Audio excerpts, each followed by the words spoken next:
Welcome. You're just in time. The fire's just getting going, and we're about to start on 5 great stories on today's episode of Cozy Horror with me, Dr. Plague. So, let's get rolling on another great batch of stories while we sit around and get toasty by the fire. This first story is a little out of season, but it's one of my favorites, and I hope it's one of yours. Let's hear a story about some campers out doing what campers do best, telling stories. This one in particular, however, turns out to be a little more fact than fiction. So let's hear a tale about the Whispering Hole. The cabin in the woods had been abandoned for years, but one night, a candle burned in the window. We all tried our best to look appropriately terrified, but it was all mostly for show. Jesse liked to tell stories, but none of them were really that scary. The 5 of us were gathered around a flashlight in our bunkhouse, telling scary stories and generally just creeping each other out. Mike had a sack of junk food he'd snuck in, and Paul had a bottle of pop. We were enjoying just hanging out together more than any of the stories. These were the moments I looked forward to, the gathering of friends as we hung out for the summer. I've been going to Blue Lake Summer Camp for about 4 years now, and what I look forward to the most was spending time with the friends I only got to see at the camp. Jesse, Paul, Steve, and Mike, we had all been going to camp for about the same amount of time, and we'd become fast friends. They all lived in different places and didn't go to school with me, so the only time I got to see them was at summer camp. I didn't have a lot of friends at school, so I lived for their emails and the summers I got to spend with them. "That story sucks," came a voice from the back. We all looked up to see the 6th member of our cabin, Terry Woods, as he lay under his covers reading a comic book. Terry had been coming to camp for about as long as I can remember. He was a weird kid who never really got along with anyone. He'd been through 4 different cabins in 4 years, and I guess it was our turn to get him. He was quiet, didn't really do sports, and just kind of seemed like a creep. He was constantly hiding in the bushes and making people feel uncomfortable, and the counselors had even caught him peeking into bathroom stalls before. They kept talking about kicking him out, but every year he showed up with his bag and a check, so they let him stay. It's probably the only break his parents got from him, and who could really begrudge them a little downtime? Jesse turned to Terry and fixed him with a frustrated look. Jesse hated hearing that his stories were lame, even though most of them were. "All right then, smart guy, why don't you come tell a story? Show us what a real scary story looks like." Terry seemed to think about it for a minute, before putting down his comic book and walking over to sit on the bed with us. We made a space for him that was a little too big, since none of us really wanted to sit next to Terry. He looked into the flashlight beam, and it was like being around a campfire. The light made his skin pale and ghostly, and when Terry looked up, we all sat back a little in surprise. He looked like a corpse, and he seemed to know it. "You guys ever hear the story of the Whispering Hole?" A few of us shook our heads, but Paul nodded. "Some of the older boys told me about it. It's a hole in the woods, and they say you can hear Indian ghosts in it or something." Terry nodded, grinning a little. "Legend says that it's not Indian ghosts in that hole. The story I heard was that long, long ago, a bunch of superstitious farmers buried their kids out there to appease a forest spirit so he would give them good crops." We all leaned in close now, expecting a good story with a lead-up like that. "They say when the land was first settled and all the Creek Indians were safely chased out of the woods, the crops began to fail. An old woman, whom the townsfolk suspected was a witch, told the people that they had angered a forest spirit, and now their crops would do badly. When they asked what they had to do to bring the crops back, she said that they must take one of their children for every year they had settled here and bury them in a deep hole in the woods. Only then would the crops grow again, and the spirit would be appeased." We had leaned in closer, our shadows magnified against the roof of the cabin. The townsfolk realized that this meant 8 of their children would need to be sacrificed. So through a lottery, they decided which 8 must be taken. The rich tried to buy their way out, and the poor tried to beg their way out. But in the end, those whose names were drawn were taken to the woods. They were led there by the witch, and some of the men from the village came along too. Suddenly, the ground opened up to accept their sacrifice, and they herded the children into that space.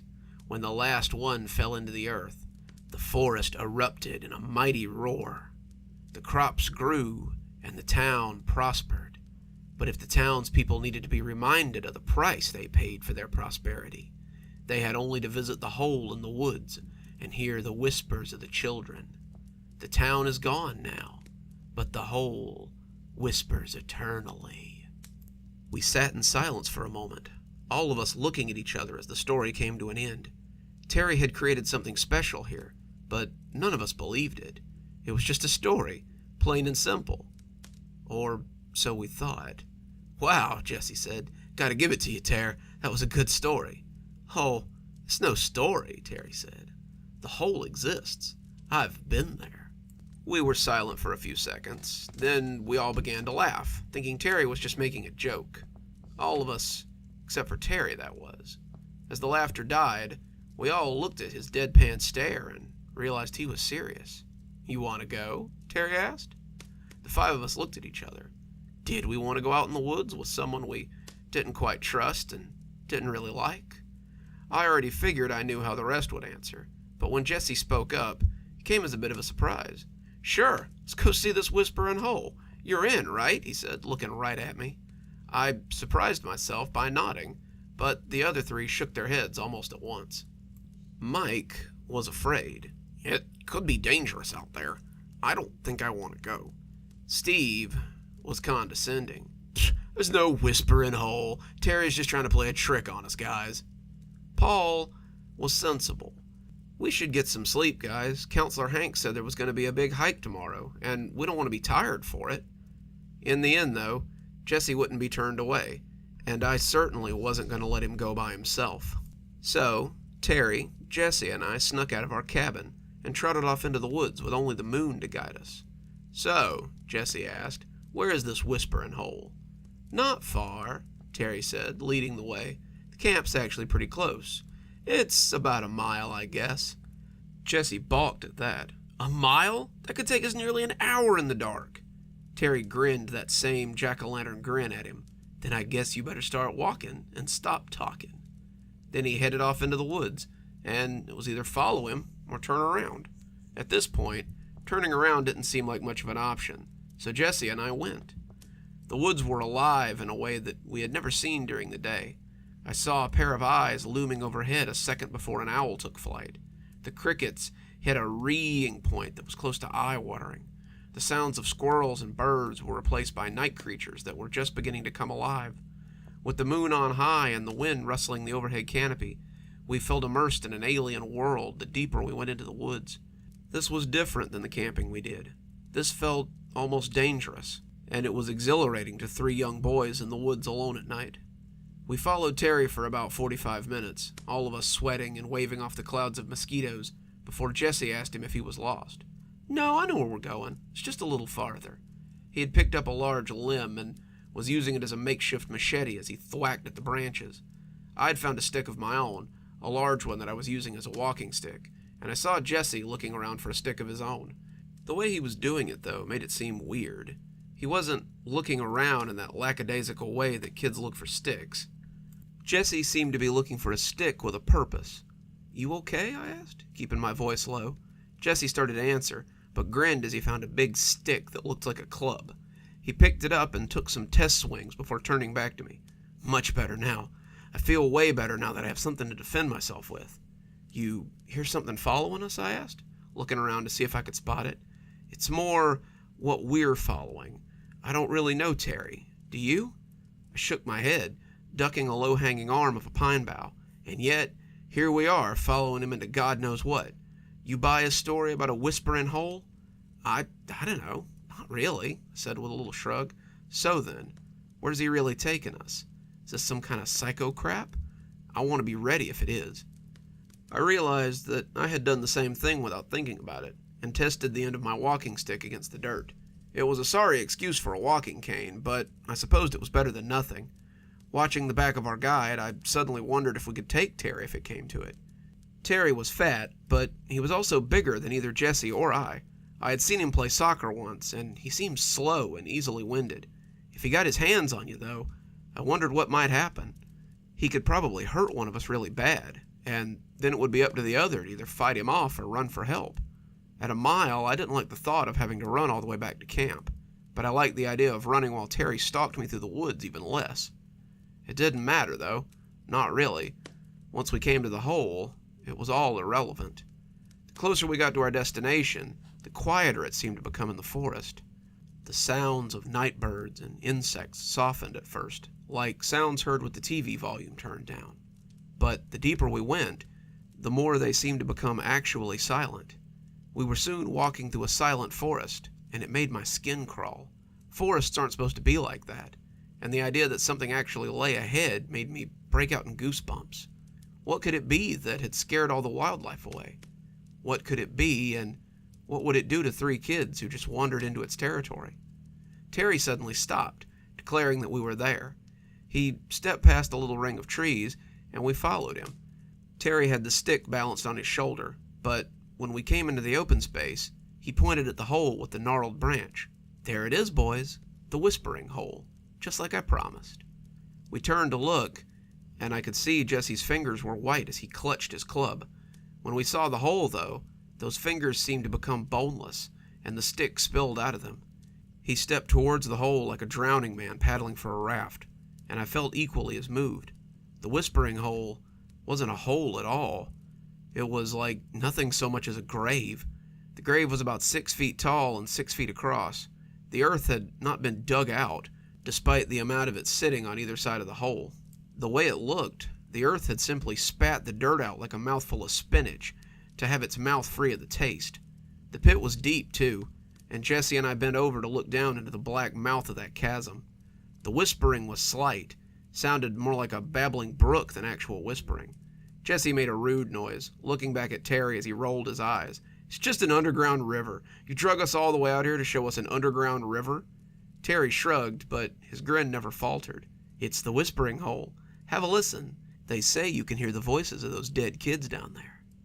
Jesse bent over, listening to the sound coming up, but that seemed like a great way to topple into the hole. Instead, I laid down on my stomach, putting my ear over the hole and listening to the sounds inside. I had worried about the edge of the pit crumbling and sending Jesse falling in, but the edge of the pit seemed to be made of stone. It reminded me of nothing so much as one of those random caves you sometimes find in Minecraft. Those openings in the earth that just wait to be found. I had wanted to see if I could squint and see the bottom, but it was too far down to see anything. I wondered how we were hearing the water when a voice whispered up into my ear. "Beware, he's gonna push you in." I looked down into the pit and then over at Jesse, who was straining his ears and looking in. Who had said that? He's pushed so many into the whispering hole. Sometimes it's people he knows. Sometimes it's people from camp. But it's always him. Get out. Get out while you still can. I turned to see if Jesse was hearing this, but that was when Terry made his move. I looked up just in time to see him shove Jesse with both hands, sending him falling into the hole. I rolled before I could really think about it, and it saved me from getting a tennis shoe to the face.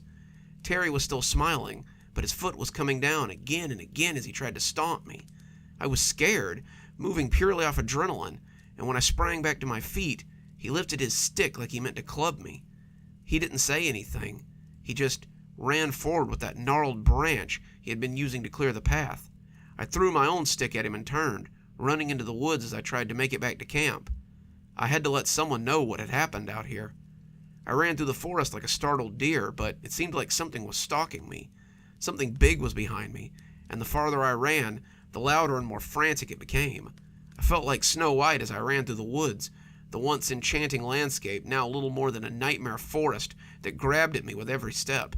The pine boughs whipped my face, the rocks and palmettos sliced at my shins, and the constant rustling of something behind me kept me on edge.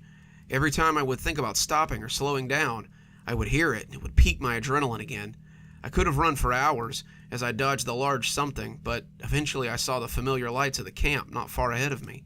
The closer I got, the more I expected that frantic rustling to crop up again.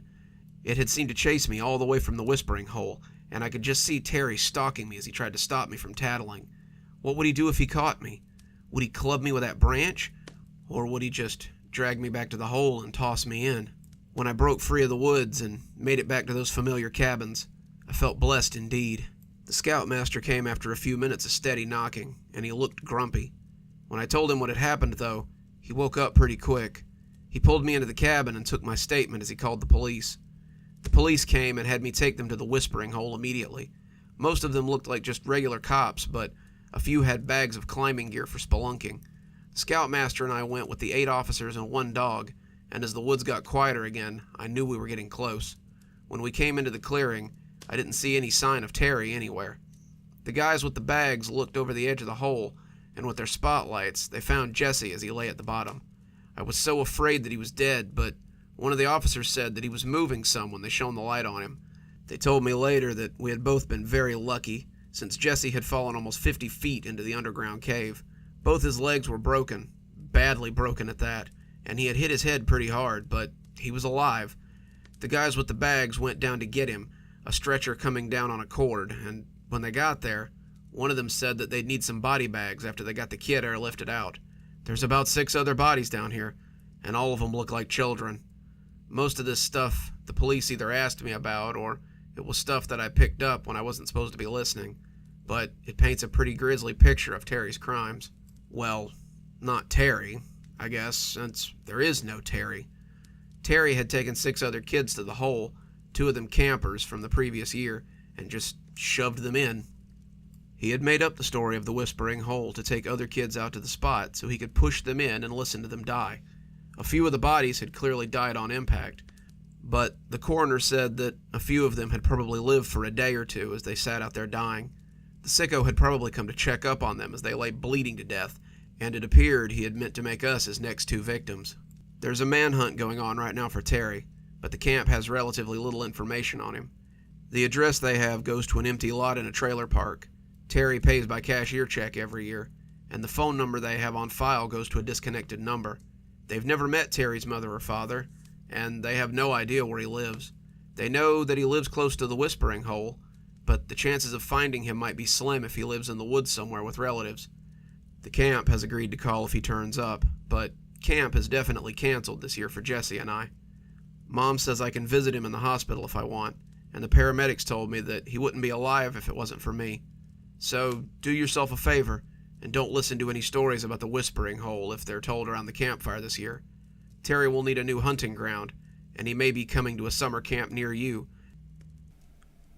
A roaring fire always puts me in the mood to roast some marshmallows.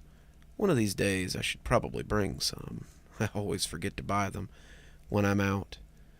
Going from jabbering scouts to jabbering ravens, let's hear a little story about one of my new favorite cryptids, and a little something I call the Valraven's deal. I grew up outside of Copenhagen. Most of my life spent on my father's sheep farm. It's beautiful country if you've never been, and I can think of no better place to spend my childhood. The rolling hills and forests are perfect for playing knights or policemen or whatever a child may want. The trees became my castles, the underbridges my banks or shops to chase robbers from, and I spent the hours outside of my chores letting my imagination run wild. That imagination was probably why no one believed me when I told them about the ravens. I'd been telling tales since I was very young. I claimed I'd seen fairies dancing around a mushroom ring. I'd seen a parade of lights that had turned out to be the procession of Queen Mab, that I had seen dinosaurs in the forest, and black dogs, and kelpies, and all sorts of things. I loved stories, so I wanted to see something magical. The world was often such a dour place that I prayed for a little magic in my life, and created it until I could find my wish fulfilled. I was 9 when I found some of that magic, but I wasn't quite as ready as I believed I was. My grandparents lived less than a mile from our farm. Their property was at the back end of ours, truth be told, and when my gran called and said She had just baked a bunch of cookies and was hoping I could come help her eat some of the extras. I turned hopefully to my mum and asked if I could go over for some cookies. Mum asked if my chores were done, and I said they were. It was summer. I wouldn't have to go fill the sheep feeders till after dinner. I'd been diligent through the day, and now my midday was mine to do what I liked. "You may," Mum said, "but put on your slicker and your wellies. It looks like rain."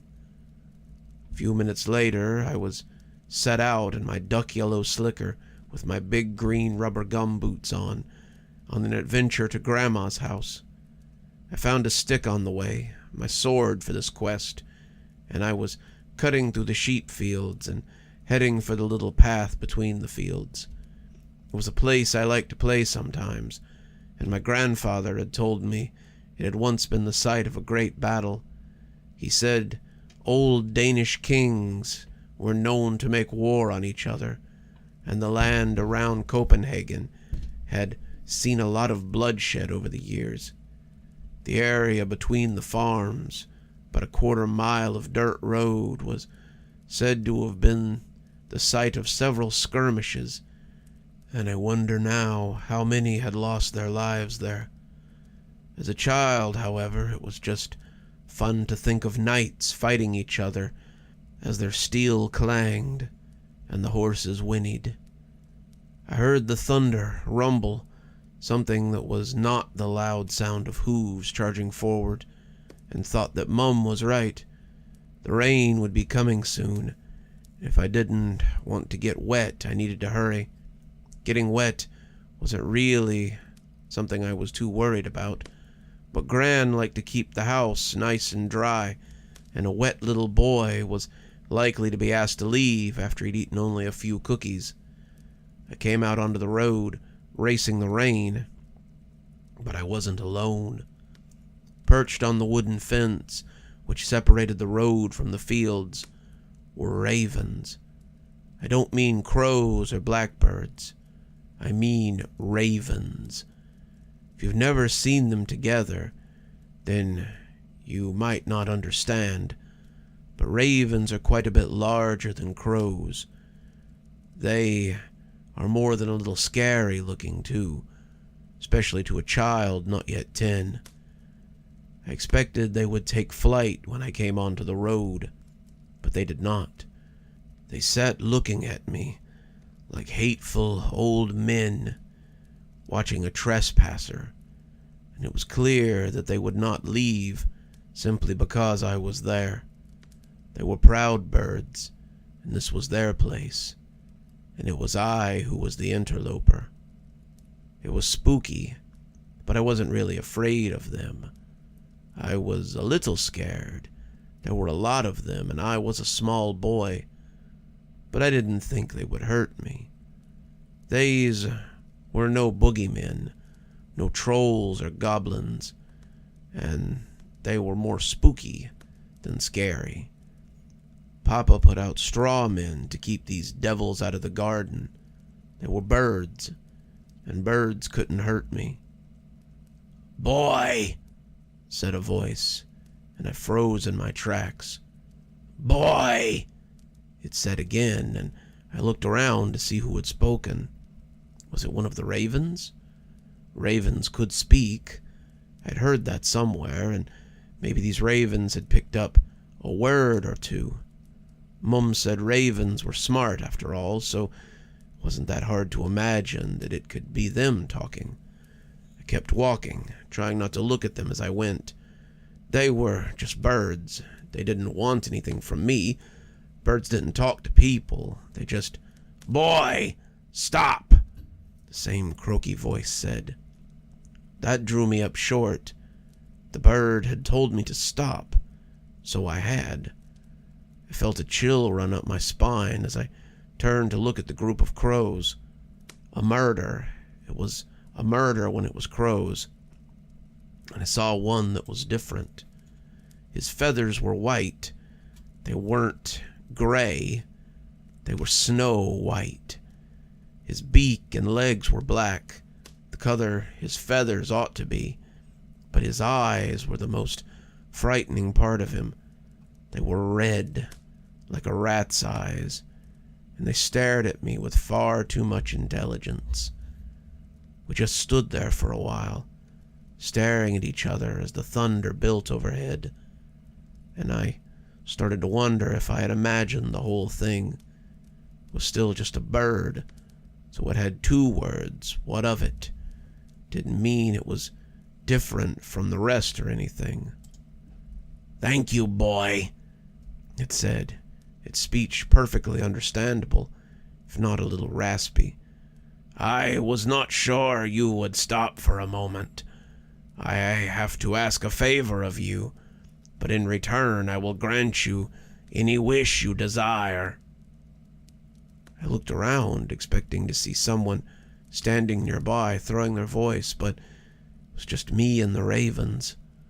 The thunder rumbled again overhead, but the rain coming on fast behind me was the least of my concerns.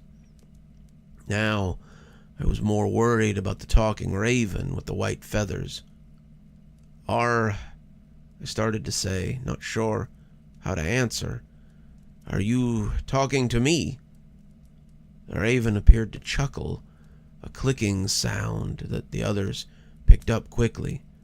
"Well, who else would I be talking to? You and I are the only ones talking out here, are we not?" I nodded, supposing that was so. "So I am here to offer you your heart's desire in exchange for a favor of my asking. Do you agree?" I started to nod. I was very close to just nodding before learning more, but Papa had always been very clear about blindly accepting things. Papa was a man who had worked to get where he was, and he always told me to be wary of deals that seemed too good to be true. Anyone who wants you to sign on the dotted line without letting you read the contract is trying to trick you out of something, and it's often something you wouldn't want to try to live without, he would say, and I remembered his words in the nick of time. "How is it that you can talk?" I asked, and the bird ruffled a little at the question. "Well, ravens are smart, everyone knows this, but I am a Val Raven, and I am smarter than any of my brethren. Do you know why?" I did know why, as it happened. Grandfather had told me about the Val Ravens, just as he had told me about the trolls and the gnomes and the other magical creatures that inhabit our old world. "Val Ravens are ravens that have eaten the flesh of a king," I said, and the bird seemed to smile as much as a beak could smile. "Very close, boy. Val Ravens have eaten the heart of a king. It was right here, actually, a very long time ago. Would you like to hear about it?" I nodded. "Very much. My grandfather told me this place had seen many battles." "Your grandfather is wise," the white bird said. "I was barely in my first year when I saw the pinions and banners waving. We were more interested in the men carrying them, however, my murder and I. In those days, when men with banners went somewhere, they were often bodies in the place where they stopped to do battle. Banners we were following that day. They did not do well, and we fell on them after the fighting was done and ate our fill. I found him then, the man with the shiny hat. I did not know he was a king, not then. I only knew that his hat had caught the light when the sun came out from behind a cloud, and it drew me to him. His armor was broken, and his blood was running free. Someone had pierced his heart with a lance, and I ate it happily. It was meat, and meat was good. But as I ate, I began to know things. I knew that the meat was a heart, and the hat was a crown, and the king was named Lenthal. His castle was far from here, in a place called Wales, and he would never go home again. Never again. I also knew something else. I knew I would never die until I gained what I needed. I would never truly live. That is why I need you, boy. You have what I need, and to get it, I am willing to make a deal with you. Whatever you desire shall be yours, but only if you agree to give me what I need. For the second time that day, I was prepared to agree. My family was not rich, though we were better than most, and there were things I needed, just like any child. A new bike, a box kite, a real sword, a horse, a stable of horses. I could have anything I wanted. The Valraven was magic. Grandfather had said so. But as I opened my mouth, I remembered something else Grandfather had told me. The Valraven is a smart but tricksy bird. It knows it can only be human if it gains what it most desires, he had said, puffing his pipe as he sat before the fire. And what does it most desire, Grandfather? I asked, scooting a little closer as I waited for him to tell. I expected it to be treasure or a magic book or true love or something from the usual stories, but it was much worse than that. My grandfather leaned back and looked me in the eye as he delivered the answer, and I realized now that it had been intended to scare me. Grandfather believed in the things he talked about, trolls and redcaps and Valraven, and he wanted me to be wary of them as well. After that night, I certainly was wary, and it surprises me now that it took me so long to remember that night as I sat before the fire, listening to the tales. A child's heart, he almost whispered, and as I stood there in the road, I heard that same whisper creep up my spine like a spider in the dead of night. "Do we have a deal?" the Valraven asked, but I was already backing away. I shouldn't have talked to it. I shouldn't have stopped. And as I began to run, I heard the Valraven quark angrily as the murder took flight. I was running as fast as I could, the raindrops beginning to fall as my feet ate up the ground. I could see the lane that would take me to my grandparents' house, but it looked miles long as the beat of wings sounded behind me. There were so many of them, a whole murder of them, and I fancied that my slicker rustled as they dove at me. The rain was falling hard now, the drops becoming a downpour, and I expected their talons to find me any minute. When the angry quark began to sound behind me, I looked back to see them flying drunkenly as the rain soaked them. Later I would find out that birds don't usually fly in the rain because it makes their feathers heavy, which makes their movements difficult and their steering and maintaining flight almost impossible. If they had come after me on a sunny day, I would have been ripped apart. Ravens are large, and in such numbers, I would have been unable to hold them off. Instead, the rain thwarted them, and I made it to my grandparents' house in one piece. Grandma was a little miffed at the mud and the water that I had tracked in, but I think she realized something was wrong when she found me curled up in a corner of her mudroom in tears. She asked me what had happened, clearly afraid that someone had tried to snatch me or some such thing, but I just kept shaking my head and whispering, Valraven, Valraven, until she called my grandfather from the den and asked him what I was saying. Grandfather listened. He nodded, and then he took me in his arms and brought me into the den to sit by the fire. Grandmother came in a few minutes later with cookies and milk, and we sat and listened to the rain, Grandfather asking me if I'd seen one of the tricksy birds. I nodded, and he nodded in return. That was all that was ever said about it. After my cookies were eaten, he put me in his old truck and took me home. We never spoke of it again, and it was never brought up between anyone after that. How's that one for a little bit of childhood trauma? We all see weird things when we're kids, but there's something about a group of talking ravens after something like that just gives me the willies. Speaking of giving me the willies, let's hear one of my stranger stories about something very personal that happens, luckily, not very often.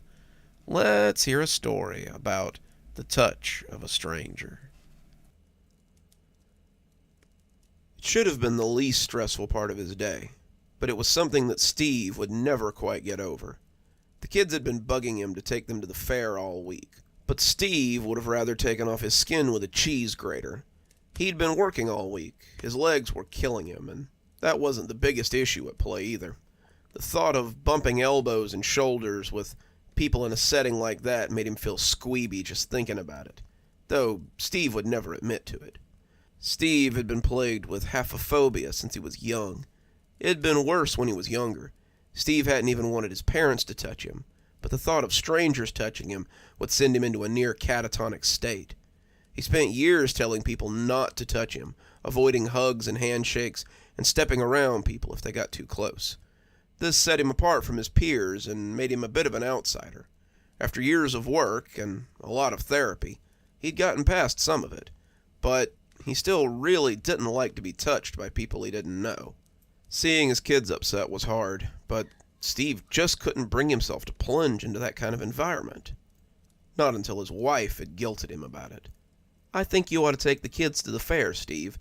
He'd been half asleep, but snorted awake as he rolled over to look at her. The two were in bed, Lisa having gotten off a little earlier than usual, and they were looking forward to a much-needed night of sleep. Steve had nodded, ready to slip off into oblivion, when Lisa had spoken up. "Huh?" Steve asked, as articulate as ever. "You should take them to the fair. It means a lot to them.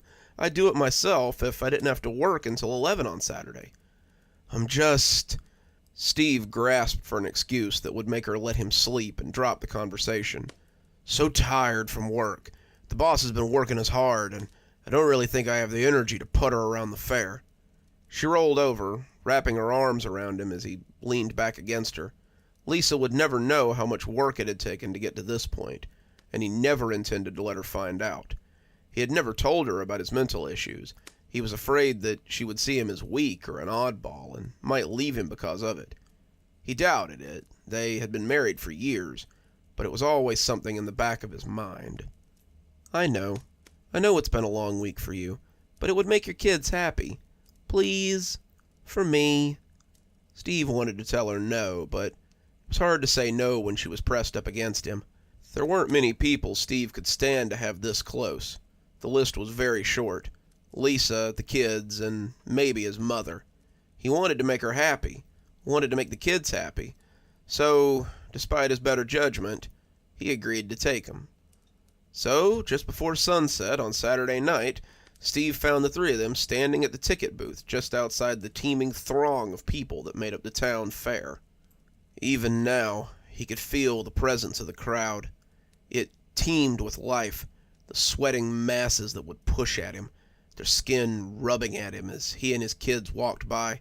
The odor was nauseating, even from here, and Steve could feel his skin crawl as he paid the ticket taker with shaky hands.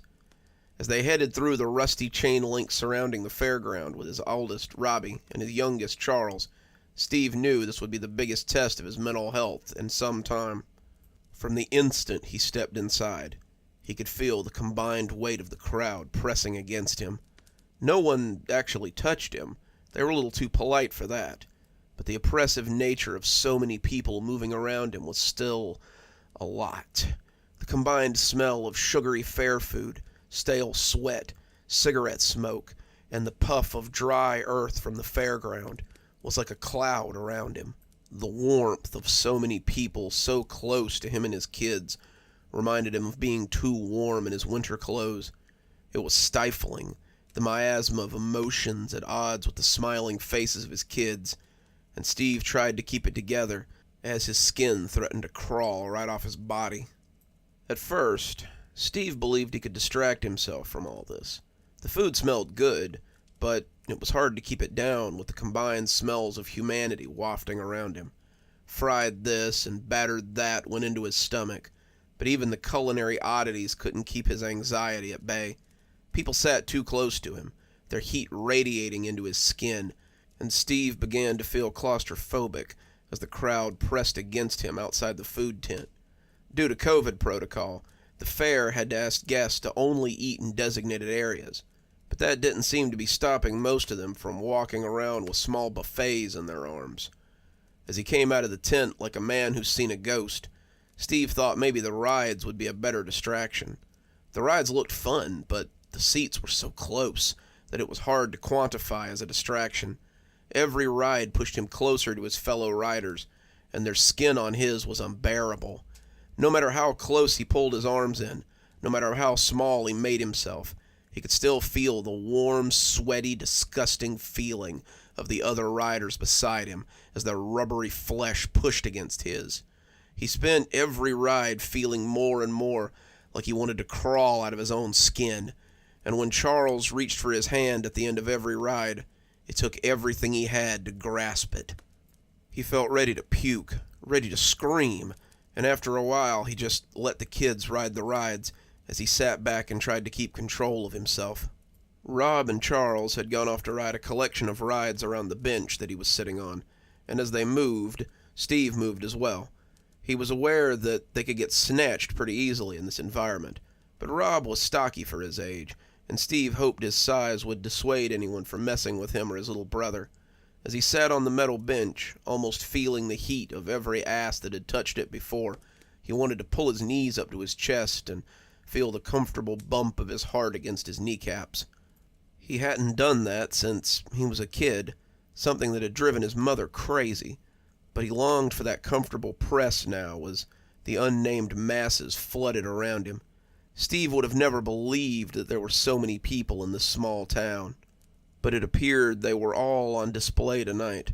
The crowd was thick as they wove up the asphalt path, and Steve felt for his inhaler before realizing it was also something he hadn't used since high school. As the hyperventilation threatened to overtake him, a new player joined the game in the form of a loud groan in his guts. Steve wasn't sure if it had been the deep-fried Oreos or the batter-fried Twinkies, but they had put his stomach in an uproar. He could feel his guts bubbling, the rides clearly doing more harm than good in that respect. He made eye contact with Rob, cutting his eyes to the porta-potty and nodding his head towards it.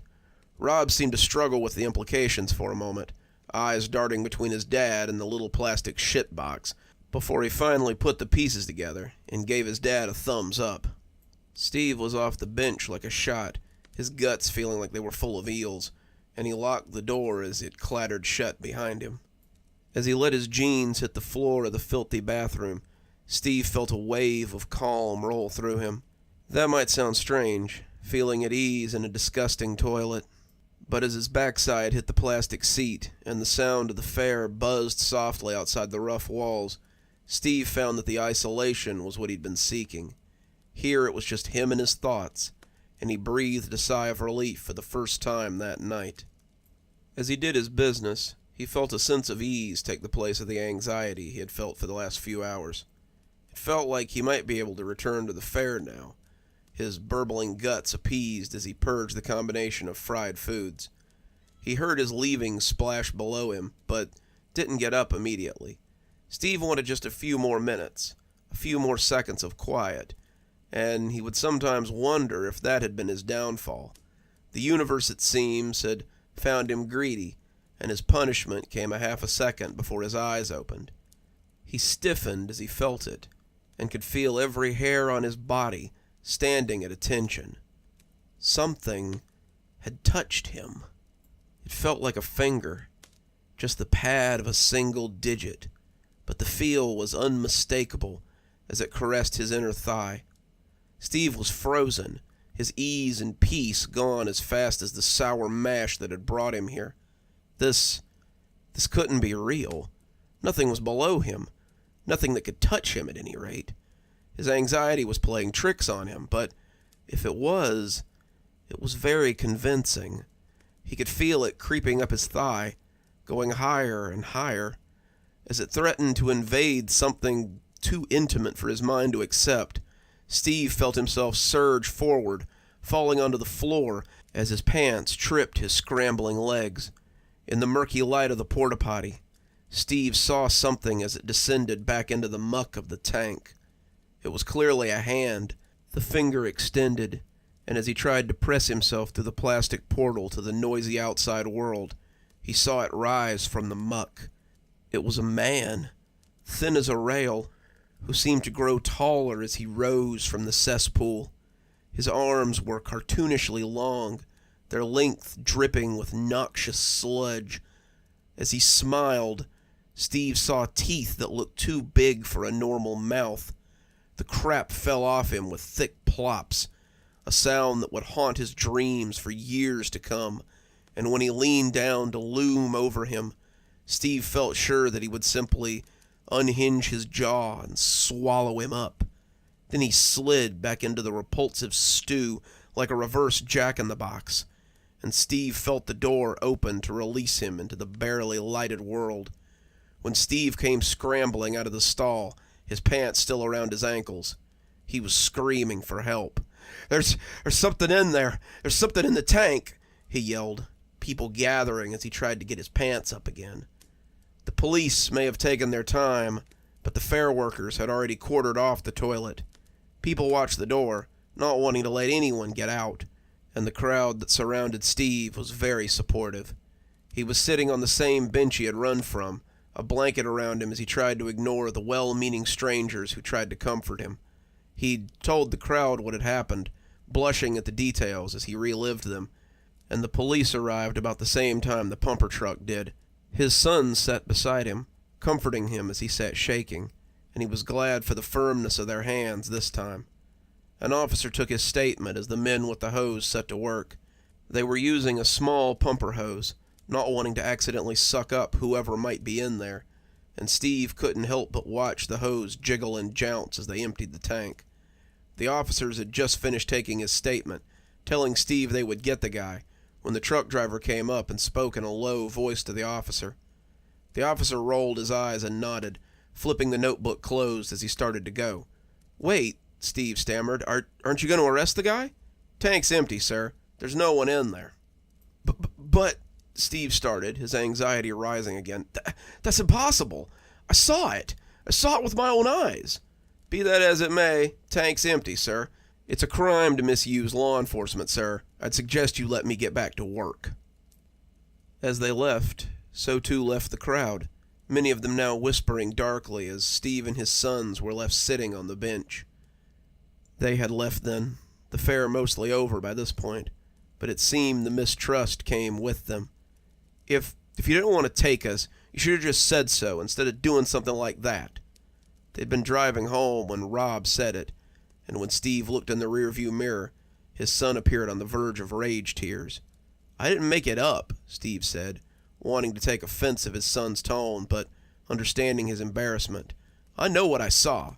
Charles was silent, his embarrassment harder for his 6-year-old mind to put into words, but Rob seemed to have a pretty good grasp on his anger. "Yeah, right," he said, looking out the window sullenly. The drive home seemed to take forever, but it still wasn't long enough for Steve to find a rebuttal. His sons piled out when they got home, and Steve could only watch as they went inside and slammed the door behind them. He wanted to be angry. He wanted to rail against his oldest for the way he'd talked to him, but as the anxiety and the shame built up inside him, all he could do was lean his head against the steering wheel and sob silently into the unyielding rubber. He felt violated, doubly so after the judging whispers of the crowd, and he knew the shame wouldn't wash off in the shower. The isolation he felt now brought none of the comfort it had earlier, and as Steve tried to make sense of what he felt, he knew it wouldn't make any difference. He just sat in the driveway, crying into his steering wheel, his impotence almost worse than the fear of being touched. The stranger who had touched him tonight would remain a stranger, and that fact was the worst part of all to Steve. Whew, gotta get a few more logs for the fire at this rate. It's getting chilly out there, and a well-built-up fire is always nice to have around. Let's move on to a subject that's a little closer to home for me. After a writer passes, sometimes their stories pass too, but sometimes a writer's desire to continue creating can last beyond the grave. So, if you listen hard, you too might hear the tapping of the keys. My dad died nearly 2 years ago, and we just buried him today. He was a writer, though you've probably never heard of him. He was known in small circles, celebrated by the community where he lived, but his books will likely never grace the shelves of Barnes and Nobles. I say that like it's a fact, but that may not be the case anymore. Dad, much like one of those painters from the 1800s, became infinitely more famous in his death than he ever was in life. People who wouldn't return his calls, wouldn't even think of publishing his work, now come to see him from miles away. This probably seems strange, given that I just told you that he's dead, so let me start at the beginning. Dad died as he lived, at his keyboard. He's been writing the same book for as long as I can remember. It's a massive 7 or 8 volume series. In one of my earliest memories, I can remember toddling into his office and looking up at him as he smiled down at me, his fingers never leaving the keyboard as he plinked away. Dad wrote other things for magazines or freelance work, but the books were his magnum opus. He would tell anyone who would listen, usually interested friends of mine who were aspiring writers themselves, how the book would be the greatest work once it was done. He had envisioned 10 books in all, detailing the hero's journey of his main character as he attempted to find his father's murderer across several continents, meeting people and finding clues along the way. I've heard him talk about that book almost every day since I was old enough to understand what he was talking about, but I couldn't tell you much about them. He never let anybody read them. He was so protective of them. I don't know more than a dozen people who were aware of its existence at all. That being said, he was always in his study when he had time, tapping away at the keys and refining his manuscript for the day that it would be picked up by an editor. I was the one who found him, and it will haunt me for the rest of my life. I was getting ready for college, packing up my things, moving out, and I came to see if he would help me move some furniture onto the truck. He'd been in his office all day, and I kind of thought maybe he was mad at me. I know he didn't want me to leave. He was sad to see me go, but he had to understand that I had to go to college. I had a full-ride scholarship. I'd be a fool not to use it, and living on campus would give me access to resources I wouldn't have at home. It seemed like the best choice to move out, and I couldn't believe he couldn't see that. So when I stuck my head in and asked him, I was surprised when he didn't turn around. That only seemed to cement in my head the idea that he was mad at me. He had his back to the door, as he always did, fingers tapping away, and when he didn't say anything, I just stood there and looked at the back of his head for a moment.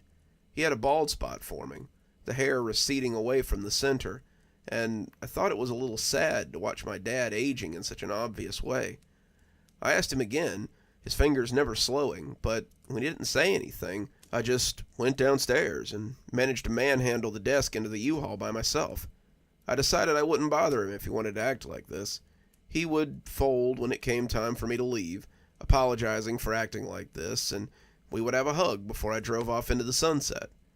Around lunchtime, I looked at my now empty room and realized I was finished packing. Mom was at work at the post office, and I had planned to swing in and say bye on my way out of town. We had said our goodbyes that morning, with a lot of tears and hugging over breakfast, and Dad was the only one I still needed to say goodbye to. So I went upstairs again, saying I needed to leave and wondering if he'd give me a hug. His fingers just kept tapping away uninterrupted. "Come on, Dad," I said, stepping inside as he continued to ignore me. "I know you're bummed about this, but it's time for me to get out of here and make my own way. It's not like I'll never see you again. I'll be here for Thanksgiving. That's less than..." But when I put my hand on his shoulder, I noticed how cold it was. Dad had been up here for 3 days writing, and Mom said she didn't think he'd come to bed in all that time. That wasn't uncommon for Dad. He would hyperfixate on a project, or revisions for days at a time. His office was towards the back of the house on the second floor, so without foot traffic or noise, he could lose himself for days as he worked. He usually came down for food after everyone was asleep, but I couldn't remember hearing him stumble around lately. I turned him towards me, his hands moving comically in front of him as he swung away from the desk, and as he came away, he began to scream as if someone was stabbing him. I stumbled away, taking in his long face and sunken eyes, and found myself running from the room as I grabbed the phone out of my pocket. Mom said she'd be home immediately, and as I waited downstairs, I could still hear him screaming in his office. She came home in a rush, going up the stairs 2 at a time, and when the screaming finally stopped, I breathed a sigh of relief. When she came downstairs, she asked me to come to his office. "I need to talk to you about something, and I think this should be a family decision." I came back to see that Dad was still staring at the screen of his MacBook, tapping away like we weren't even there. "I don't know how to explain this, but your father's dead." Looking at his fingers as they went about their tireless typing, I asked if she was kidding. Dad was clearly alive. His hands were moving, and I could see words on the screen forming coherent sentences. Were they playing a joke or something? None of what she was saying made any sense. I checked his pulse. He has no pulse, no vitals. He's gone, sweetie. But it appears that he's not quite gone. She tried to move him, and as she turned him away from the computer, I could see his lifeless face as it turned to regard me. His jaw had been hanging slack, his eyes open and staring, and as his hands came away from the keyboard, he started screaming all over again. It was deep and tortured, similar to the one he'd made before, and without even meaning to, I turned him back to the keyboard where his hands started typing again. I asked her what was going on, and Mom shrugged as she tried to come up with a reason for this. His book was important to him. You know that. I think maybe once he finishes it, he might stop on his own. I can't explain what's happening here, but I don't want him to die with his work unfinished. Your father kept saying it wasn't ready, but I'm going to send the first manuscript to his editor. Maybe once he sees it and someone puts it into print, he'll finally be able to rest. Either way, let's keep this between us, okay? I want your father to pass on without regrets, don't you? I nodded, telling her of course I did. I wanted Dad to die in peace. Then do him this last favor, and don't tell anyone what you've seen here. Promise?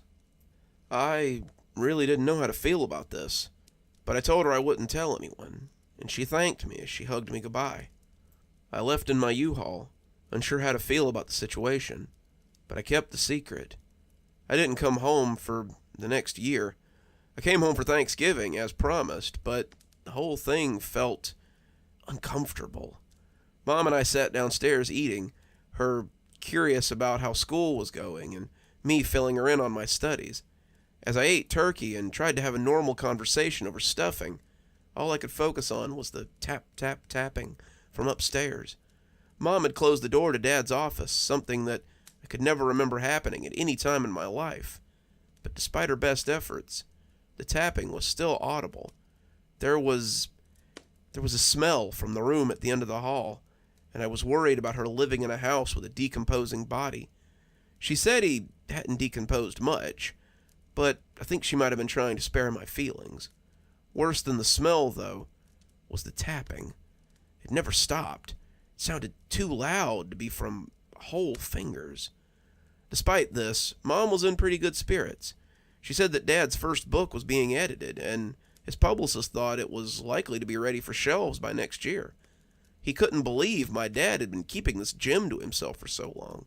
And I think that's when I really realized how few people Dad had shared his book with. She said the initial payment on the book had allowed her to pay some overdue bills, and she would send him the second book sometime next year. If I release them slowly, it won't seem so odd when he finishes, and I let them know that he's passed. I asked if his writing had slowed at all, and she said that he was typing all day and night. He never rests, and I've had to start sleeping in my noise-canceling headphones. The sound takes some getting used to, but I think I can put it out of my mind. I had meant to stay the week, but I ended up making excuses and leaving the day after Thanksgiving. The sound of the keys as they clicked away was becoming too much for me to handle. After that, I made excuses not to come home. I told Mom I had a paper due during Christmas and stayed on campus over the holiday.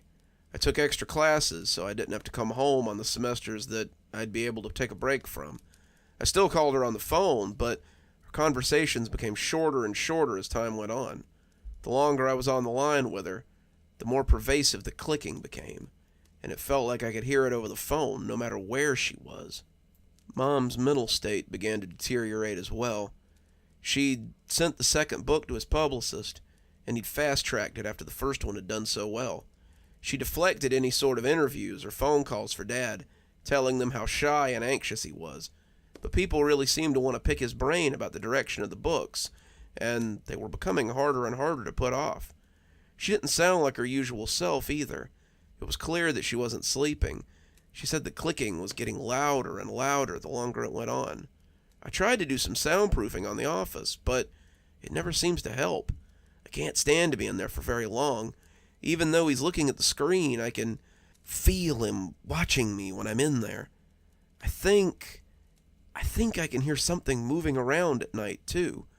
Mom took a deep breath, and I could almost see her looking in the direction of the office as she pitched her voice lower. I asked what she meant, afraid that maybe animals had gotten in to try to get at Dad's body. But she said it was just little sounds. You remember how he used to leave his office late at night to get food? Sometimes I feel like I can hear someone coming down the stairs in the wee hours of the morning. While I was listening to it the other night, I realized that I couldn't hear the keyboard anymore, and that scared me even more. She started crying then, and I think I had already decided to come home that weekend so we could sort this out. I hadn't come home in a long time, and I found a very different woman than the one I had found over Thanksgiving a year before. And why not? It had to be nerve-wracking, knowing you were sharing a house with a corpse. Mom looked like she had aged 20 years. Her hair, light blonde the last time I'd seen it, was threaded with gray and looked thinner than ever. Her skin sagged, and her eyes looked bruised from the bags under them. She was so thin to the point of emaciation, and I wondered if she had been eating. When she hugged me, I could feel her ribs pressing against me, and I decided then that something had to be done before I lost both my parents. I told her that we had to end this. I told her that we had to put him to rest, but she feebly resisted. He isn't done yet. He's still typing up there. I can't lay him to rest until he's finished. I asked her how long that would be, but she didn't seem to have an answer. I told her I was tired and wanted to rest, but after I heard her door close and the sound of her springs grumbling as she went to bed, I got up and went downstairs. I wanted to see what this thing was that was moving around after dark, and I knew just the place to hide. There was a small closet in the living room, a place for wrapping paper and old crafts Mom hadn't gotten around to yet. And after sliding some things around, I made myself comfortable and cracked the door. It took some time. I wished I had some coffee to keep me from dozing in the small, warm place. I was just starting to nod off, my phone showing 3:30 in the morning, when the landing at the top of the stairs creaked. Something glided down almost soundlessly, its body light as I pressed my eye to the slit in the door to see what it was. It was dark in the living room, the curtains drawn, but I didn't dare turn on my light. If it knew I was here, it might flee, and then I'd have nothing to report to Mom in the morning. Luckily for me, it jostled right past the closet door, and the creature was impossible to miss. It It was thin, almost lacking dimensions, creaking as it ambled into the kitchen. I held my breath as it disappeared into the dim space, but the pale head was hard to miss. When it turned to look at the closet from the kitchen doorway, I feared I'd made a noise. When those empty eye sockets fixed on the door, I covered my mouth with my hands. When the creature creaked its way into the kitchen and disappeared from sight, I tripped out of the closet and made my way less than gracefully back up the stairs and into my old room. If it heard me, it didn't stop at the door to comment. Only then did I come to the same conclusion that my mother had, realizing what was missing from the silent house. The tapping had stopped. We called the police the next day, me threatening to call them myself if Mom didn't. I didn't know what that thing was I'd seen the night before in the kitchen, but I couldn't very well leave her alone with it. She just nodded and picked up the phone. I think she was ready to call them, honestly. She lived with Dad's corpse for 2 years, and even she had to agree it was time to end it. The paramedics weren't sure what to make of him, but he was definitely what I had seen the night before when it came into the kitchen. He had almost completely rotted, but his bones had moldering flesh still attached in places. His scalp had some hair clinging to it. The bald spot I had noticed was still visible, but we had taken his hands off the keyboard before they got there. When we had taken him from the computer, his scream was little more than a wheeze of protest. He had no vocal cords to scream with, but still, he protested. The police had questions, but I think Mom managed to convince them that it was all harmless. She said that when he died, she had just gone a little bit crazy. She couldn't cope with him being gone, so she just pretended he was in his office, typing away on his novel. I told them that that was what she had told me for months, and I think they believed me. Dad's remains were taken to the funeral home, and it goes without saying that his funeral was a closed casket affair. As we sat on the front row, though, I heard something that would haunt me until I went into the ground myself. Dad may not have been able to scream, but it seemed his work went on regardless. As I sat there with Mom, my mother sobbing as she heard the all-too-familiar sound, we both heard the low tapping of those bony fingers smacking against the lid of the coffin. I can only assume that they still press against the lid even now, my father's last story worn into the wood of his coffin. One last story. Then I think it might be time to put this fire out and go have a little nap. This one's an oldie but a goodie, and certainly in keeping with the weather we've been having lately. So, let's hear a little story about a strange creature that just happens to have come from one of my favorite places, a thrift store. Let's hear a story about the sweater. I didn't want the sweater in the first place. From the first time I laid eyes on the damn thing, I knew it would haunt me until the day I died. I first saw it in a thrift store window when I was 10 years old. It was a lumpy green thing made out of thick yarn, an ugly monstrosity that looked like someone's grandmother had knitted badly. As much as I hated it, I was also drawn to it. Even as I stared, I thought I could see a pair of big, goggly eyes in the pattern. 2 sharp teeth floating amongst the swirls of thread seemed eager to bite me as I slid it on. The arms ended in little tassels that looked like claws, sharp claws that looked like needles. I hated it, but I was drawn to it in that way that children are drawn to anything that might end their perceived immortality. Mom must have noticed my interest. 2 weeks later, just as the autumn chill began to rise, she gave it to me one morning so I could wear it to school. She pulled it out from behind her back, flourishing it like the end of some magic trick. She smiled hugely, clearly thinking she had something I really wanted. My stomach dropped when I saw it, and I was again filled with a sense of dread that she must have picked up on. "It's the sweater you liked so much," she said, looking a little hurt. "You really seemed taken with it when you saw it back at the store." Mom didn't have the money to buy me much. Dad had left when I was a baby, and she worked as a waitress to put food on the table and a roof over my head. We didn't have a lot of money for presents, and I could tell that however much this sweater had cost was too much for me to act anything but grateful.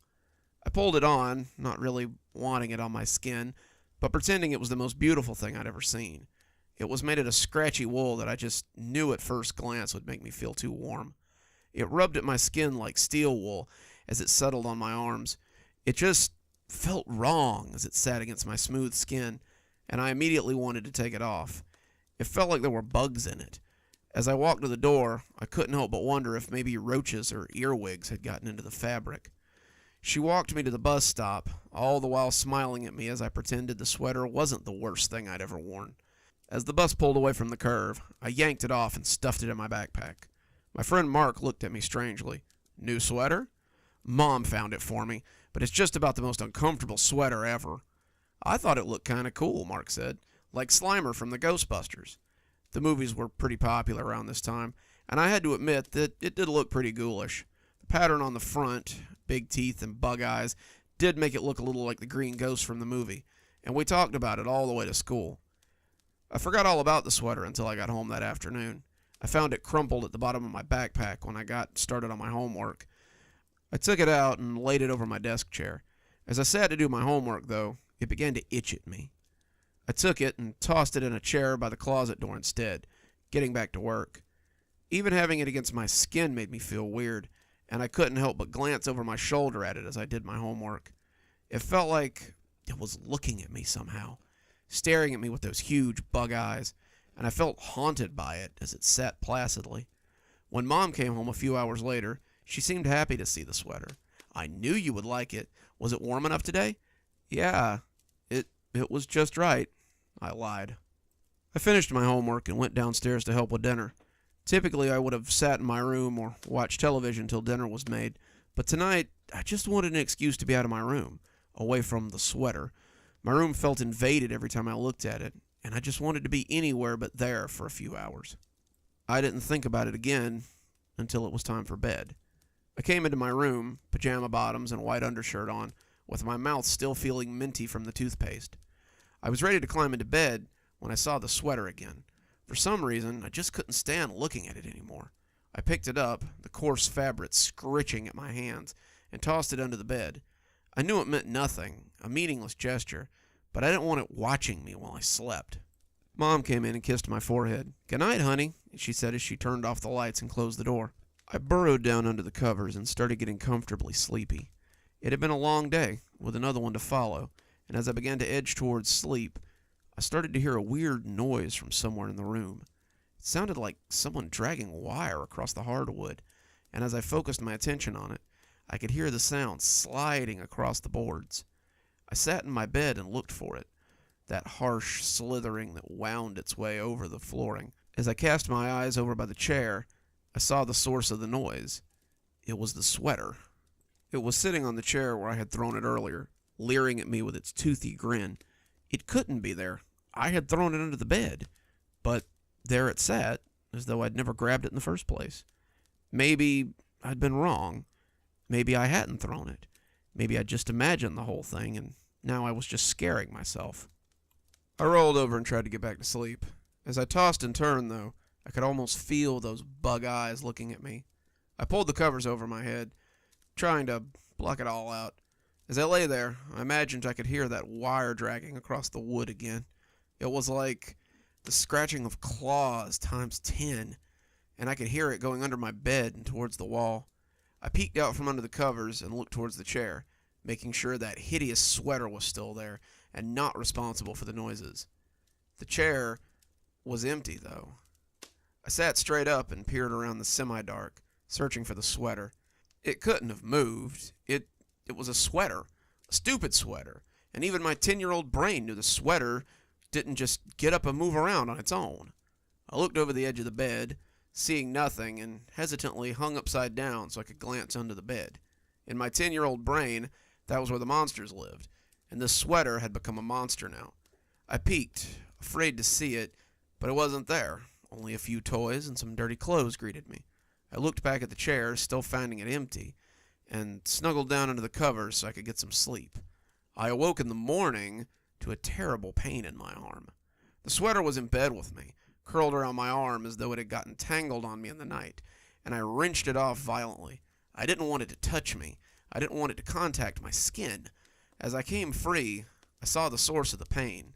On my forearm, on the inside of my arm, was what looked like a bite. As I inspected it in the dewy morning light, I felt sure I could pick out individual teeth marks on the flesh of my arm. I looked frantically at the crumpled green garment in the corner and suddenly felt sure that it was the source of the bite. I ran downstairs to show my mom, who was just starting to get breakfast things together. She looked at the bite and declared it a rash. "Probably from your new sweater," she said, and I could hear real sadness in her voice. She still believed that I really liked that ghastly thing, and the thought that it had caused me pain made her sad. She said she would wash it today after school and have it back to me by tomorrow, and I remember hoping that it shrank in the wash. I thought all day about the terrible garment coming back too small or shredded by some fluke, and the idea brought me some little amount of joy throughout the day. When I got home, however, I heard the washing machine in full swing and found a note on the table saying that Mom had gone to get groceries. I figured she put the sweater in with the load and went upstairs to start my homework. Mark and Davey wanted to ride bikes later, and I knew that if I got my math done before dinner, I'd be able to go riding with them before the sun went down. When I opened the door, I was startled by the green sweater sitting on the chair where I had left it last night. I was angry at myself for a moment. Why was I so afraid of this stupid sweater? I grabbed it up, yarn digging into my hands like steel wool, and took it to the laundry room. I opened the washer and threw it inside, slamming the lid closed and stomping back upstairs to start my homework. I finished quickly, and when Mom got home, I went outside to play. I spent the afternoon riding bikes and jumping dirt ramps with my friends, and as the streetlights came on, I turned for home. When it came time for bed, I walked back up to my room to find the sweater back on the chair where it had been earlier. There was a stack of freshly folded clothes on my dresser, but for some reason, Mom had put the sweater back on the chair. I walked around the sweater as I got ready for bed, but I kept thinking I could see it move out of the corner of my eye. It didn't leave the chair, but I thought I saw the arms wiggle or the waistband shiver slightly as I walked around the room. I went straight to bed after lights out, and in the morning, I found more bites on my arm. 3 new bites, to be exact, each one on the underside of my arm, not on the outer arm where everyone might notice them easily, and each one looking much the same as the first. The sweater wasn't in bed with me this time, but I knew it had been the one to do it. Mom still thought it was a rash, but I was convinced that they were bites. For the next few weeks, I tried various measures to keep the sweater away from me. I left it in other rooms, sometimes with the door locked, but it always found its way back to my room. The closet was no obstacle at all for it, and twice I awoke to see it sitting in the chair as the door slowly closed behind it. One night, I stuffed it in the washing machine and closed the door locking behind it, and I still woke up the next morning to find it in my bed. My sleep started to suffer, and I found it hard to get a full night's sleep as I woke up to search for the sweater. My teacher told my mother that my performance was suffering, and I was given DRs several times for sleeping in class. If they'd seen what was under my sleeves, they would have probably had some questions for my mother, too. The bites were numerous, red and oozing blood sometimes. I kept them closely guarded because if my teacher found out, I felt like my mother could be in big trouble. I kept them from both my teacher and my mother, not wanting her to ask questions either. And as it went on, our relationship became strained. She knew I wasn't sleeping well, but she wouldn't even entertain the idea that it was due to some evil sweater. She thought I was looking for attention, that I was just a typical child with an overactive imagination. But she couldn't take off work just to sit at home with me and protect me from a piece of clothing. At one point, she even threw the sweater in the garbage, thinking that would solve everything. But when it reappeared in my bedroom, she accused me of keeping it around to get attention. After 2 weeks of being terrorized, I decided to finally put a stop to it. That night, I stayed awake and watched it. The next day was Saturday, and I knew Mom wouldn't care if I slept in. I was going to catch it in the act and show Mom that it was hurting me. Maybe then she would let me get rid of it. I had a big metal flashlight with a thick blanket I was going to catch it in. I would hold on to it until it ran out of steam, and then show my Mom so she wouldn't think I was dreaming. I watched the red numbers on my Ninja Turtles alarm clock tick slowly by, and by 11:30, I was having trouble staying awake. The sweater hadn't done anything but sit there all night, and as my eyes got heavier and heavier, I found myself slipping towards sleep. I lost the fight before midnight, and woke up with my head against the blanket. I looked at the clock and saw that the numbers read 2:45 a.m. I swept the light around the chair and tried to orient myself. The beam fell on an empty chair, and I couldn't help but feel dread mounting. Where had it gone? Had it slipped off the chair while I was asleep? As I searched for it in the beam of light, though, I heard a familiar sound of wire scraping against the wood behind me. I turned the beam onto my headboard, and there was the sweater. I thought for a moment that I might be dreaming, but as the flashlight illuminated it, I had to come to grips with the idea that what I was seeing was very real. The bug-eyed pattern had become a real set of bulbous eyes. The green body was a voluminous mass of fibers and filaments, and the teeth had become large and snapping. It was perched on my headboard, clearly startled by the sudden intrusion of light. It emitted a loud, otherworldly scream as it leapt at my face, and I swung the flashlight without thinking. It smacked into it with a soft woof sound, and I watched it fall to the floor next to the closet. The beam fell on it again, and it scrambled across the floor as it frantically crawled for the bed. I sat on the bed and listened as it rustled beneath the box spring. I had glimpsed its true form now. I had seen the wicked teeth that had left marks on my arm, and I was not about to let it sink them into me again. I jumped out of bed, flipping on the lights, and scooped up the sweater as I headed down the hall. The hall closet was stuffed with old tubs for storage. As I wrenched open the door, I found what I was looking for on the second shelf. Mom had an old popcorn tin, the kind you give people for Christmas when you're not sure what else to give them. As I reached for it, I felt the sweater shriek and scramble towards me. It knew what I meant to do, and it knew that it would be stuck if I did. I grabbed it before it could latch onto me and stuffed it down into the metal guts of the tin. I was going to trap it in here for good, a good long time, and there wasn't a thing that it could do about it. In the light, it was just an ordinary sweater. I made use of this knowledge and stuffed it into the tin. I heard it thrashing around in the tin and held the lid closed as I looked around for duct tape or something else to keep the lid closed. A few layers of tape over the lid, and I felt confident that it wouldn't be able to escape. I stacked a few boxes on top of it for good measure and left it thrashing at the bottom of the closet. As I went to sleep, I could still hear it beating feebly at its prison walls. The noise was like a lullaby for my tired soul. I'd like to say that this is the end of the ordeal, but this story is actually my reason for writing it all. It's been 25 years since that night, and I had all but forgotten about it. I had put it off as the overactive imagination of a child, just like my mother had, until I came home from work today. After college, I moved several states away, taking a job as an architect for a big firm in Chicago. That's where I met Emily, and now we have a child of our own, my daughter Carrie. My mother loves her granddaughter and comes to see her whenever she can, but most of the time, my mother's presence is felt through her packages. Cookies, toys, anything to make my daughter smile. And when I got home today, I found one of those packages open on the kitchen table. The box was empty, but there was a note inside addressed to Carrie. "Hi, Carrie. Grandma was cleaning out the attic and found something she thought you might like. It was your dad's when he was your age, and he used to make up all sorts of strange stories about it. It looked so lonely when I found it.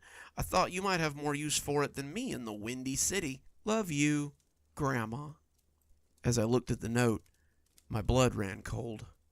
What had my mother found tucked away in the attic? I walked out of the kitchen and into the living room, catching sight of my daughter as she lay on the living room floor. She was coloring something in her binder, using her crayons to fill in whatever picture she had just drawn. At that moment, though, my focus was on the familiar green sweater she was wearing. The yarn was a little faded, but the bug eyes still stared at me, and the teeth smiled with that delirious mirth. As I stared, it seemed to say, "Hello, old friend. Thought you'd gotten rid of me, huh? But here I am. Time for our game to start again." Carrie turned around and smiled at me, springing up and wrapping her arms around me in a big hug. I had to stop myself from shuddering as the sweater touched me, and she stepped back a little so I could see when she was done. She did a little twirl so I could take in the whole thing, and it didn't seem to repulse her the way it had always repulsed me. "Isn't it great, Daddy? Grandma sent me this cool new sweater. I love it. It's so soft, and it's so warm." I didn't know what to say. I just nodded dumbly and walked back into the kitchen to fix myself a drink. After the second drink, I began to calm down a little, and I started writing this after my hands stopped shaking. I don't have a clue what to do. How do you tell your daughter that she's wearing something that tormented you for 2 weeks? How do you convey to her that something she loves is evil? What do I do when the bites start appearing? How do I rid myself once and for all of this evil sweater. And just like that, our stories are at an end for another day. But don't be sad. We'll be back again very soon with more stories and more great times here on Cozy Horror. Till then, this is Dr. Plague wishing you a wonderful day and a spooky evening.